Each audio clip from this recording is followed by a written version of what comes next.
Hello everybody, it's Maikito. I hope everybody's having a good day. Had a good day yesterday as well. There was no video. As I'm recording this today was only one game, the cup game in the Italian Division 4, Juventus and I believe Cagliari. And so there was not just nothing to really make a video on. But tomorrow there are a couple league games, a couple cup games, so more to work with. And I did find some that I did like. Not all the props are out, especially for PrizePicks. You only have like 1 or 2 games out of like the total 5 that's going to be tomorrow. So could be more at a place. If I do, will be in the pin comment either later today or tomorrow morning or before the game start. So keep an eye out for those.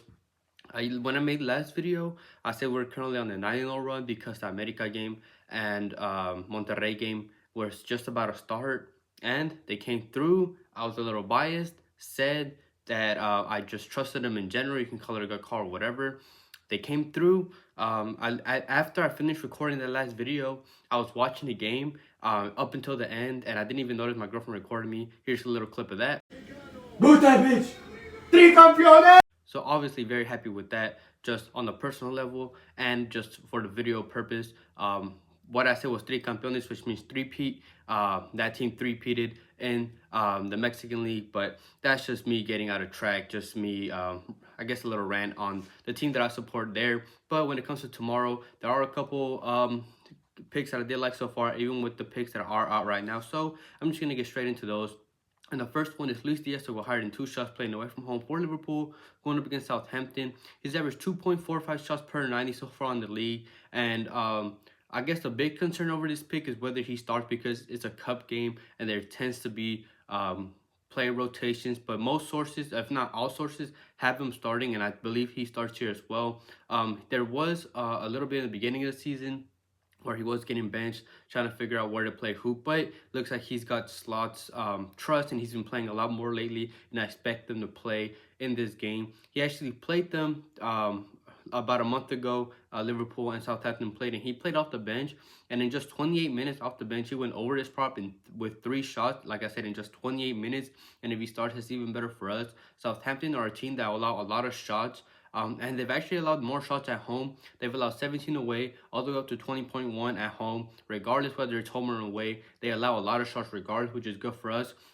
They can't defend against killers. Luis Diaz is a great dribbler and can create his own chances easily. They're weak against through balls. Luis Diaz can get through balls and get shots that way if he can't create it himself. And they're weak against long shots. And because he's a left winger who likes to cut in and shoot on his right, he can take those long shots as well. Southampton are a team that play aggressive and can get caught out of possession whenever they don't have the ball, which is great, which leans into the play about him getting passes through balls and just being let out on the counter attack, which is good. And if you look at opposing left mid / left wingers that have played against Southampton recently, they've all done great against this team. Son just recently had 7 shots in just 45 minutes, and he's a player that only averages like 1 to 2. He went over with 7. Rogers, who usually plays as a cam, played out of position as a left winger, went over with 3. Joao Felix, that hasn't got that much play time, started against Southampton, went over with 3. Matoma had 2, good for us as well. Gakpo, in that Southampton game, he was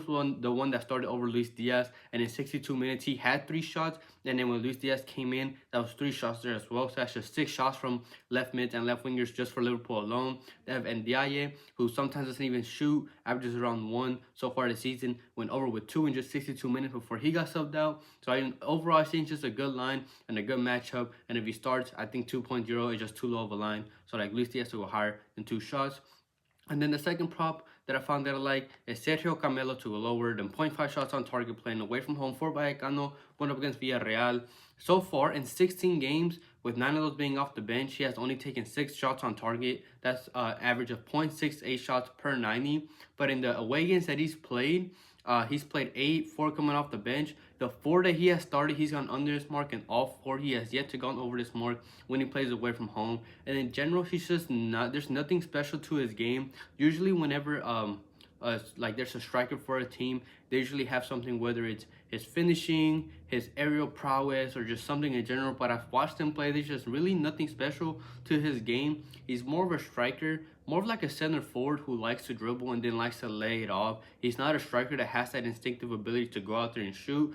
And Villarreal's weakness is one, off the wings, which he doesn't play, and two, long shots, which he doesn't take. Only 4 of 21 shots that he has taken so far in the league have been from outside the box. And all 4 of those, none of those were on target. 2 of those were blocked, and 2 of those were just off target. So even if he does take a long shot, very good chance that it's not going to be on target anyways.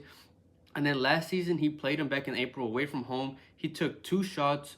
Both of those were off target, 1 inside the box, and then he took 1 from outside the box, and guess what? That one was blocked. So even if he gets those long shot opportunities, he's not great at taking those. He's not a striker that is out there and, again, instinctively tries to find the goal. He's not a great player. And in every single game that he has started this season, he has been subbed out, usually around minutes 60 to 70. So he doesn't even play full minutes ever whenever he does play. And he actually takes less shots on average away from home in general. So I think this is just too good of a prop to pass up on, especially away from home. I like Sergio Camello to a lower than 0.5 shots on target. Quickly before I get into the money line, if you guys could like the video, subscribe if you're not subscribed, turn on notifications, and comment if you have a little more time, because it helps boost the video out to more people. And I read all the comments. I really appreciate you guys that comment. I read all of them, all the support you guys show. Doesn't matter what you say. Even last video there was some putting their concern over one of the money line props and stuff like that, which is totally okay to not take something if you don't feel comfortable taking it. It's totally okay. But any comment that you guys drop, I really do appreciate. And then any picture that is on the screen is from a data app called Outlier. If you want to use that, link is in the description for that as well. Same thing with all my player props at Moneyline, where I do my ladder challenge, link in the description as well. And I really want to thank anybody who supports me in any way.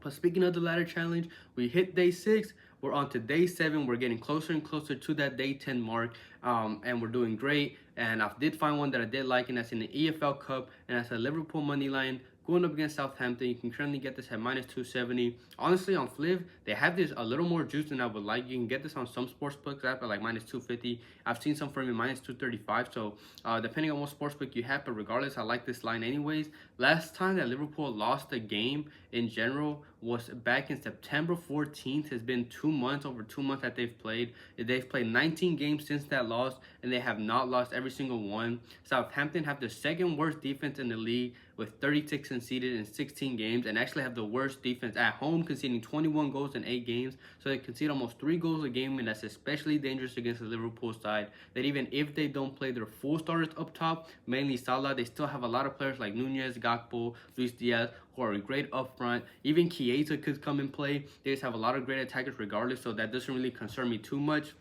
And they played on November 24th away from home, which is where they're playing now, and they beat them 2-3. They scored those 3 goals. And even if you look at the 2 goals that Southampton scored, one was a rebound penalty. They got a penalty. Kelleher saved it, and then he got the bounce back and they scored. So they were even lucky to get that one right there. And then the other goal was from a counter-attack cutback that they scored there. And I don't see that happening again. Liverpool will still be using some of their starters, and that is confirmed because the manager has said it.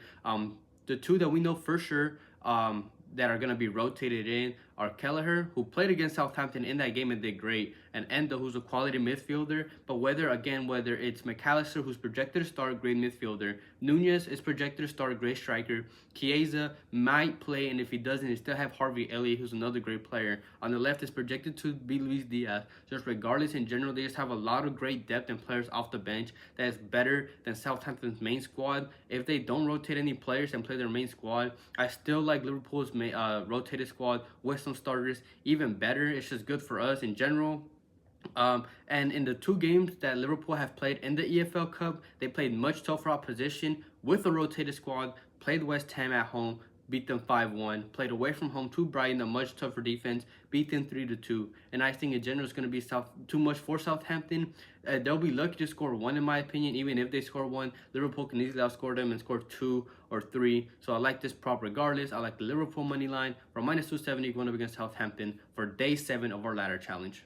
Thank you everybody for watching. Quickly going over last video's picks. YouTube wise, 2 props, 1 player prop, 1 money line. Hit those, went 2-0 on those. no sling, lower than 0.5 shots on target. That hit for us. I believe he took like 3 shots. None of those were on target, so that was great for us. And then day 6 of the ladder challenge, Bournemouth under 2.5 goals against West Ham. Hit for us. They were only able to score 1, just like the previous 3 games last season. That was the prop that some people had concern over. But again, I like the prop and it hit for us. The read was there. Again, nothing wrong with fading a play if you're not comfortable taking it. You don't just always take my word for it. If you don't like it, you don't have to force yourself to take it. It's completely up to you. And then I did have one added play that was Wan-Bissaka to get at least 2 tackles. Unfortunately, he didn't come through at 2 tackles. But YouTube-wise, we did great on those. And hopefully we can carry on the momentum. Hit day 7 of the ladder challenge. Hit our player props. And any added plays that I do add in the pinned comment. But other than that, I hope everybody has a good night, a good day, and we can cash out tomorrow.